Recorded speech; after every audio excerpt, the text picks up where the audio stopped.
ये अपना भांजा। હેલો નમસ્કાર મિત્રો, હું છું નરેશ દરજી ને સ્વાગત છે તમારું મારી યુટ્યુબ ચેનલ નરેશ દરજી બ્લોગ.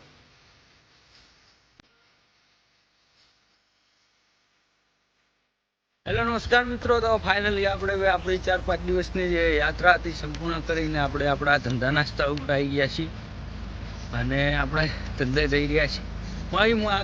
ફાઇનલી મિત્રો, આ છે આપણા ધંધાનો સ્થળ, આપણો ધંધો દરજી કામ, આપણું મશીન. ये अपना बिजनेस है अपना भांजा. हेलो भाई लोग, कैसे हो?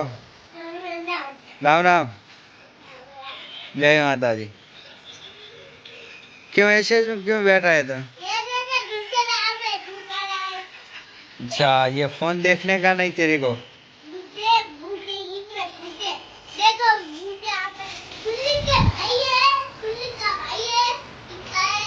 લાભ પાચમ પછી 5-6 દિવસ પછી આજે આ મશીનની હાલત ધંધા કે સ્થળ. આ છે આપણા ઠાકર. તો મારી બહેનો માટે એક ખુશખબરી છે, તમારે જો લેવી છે સારી સાડી, સસ્તી અને સારી, તો કરો અમારો કોન્ટેક્ટ. અમારે ત્યાં દરેક પ્રકારની સાડી મળી જશે, સસ્તી અને સારી. 120 રૂપિયામાં 2.5 મીટર છેડા ફૂડના માટે.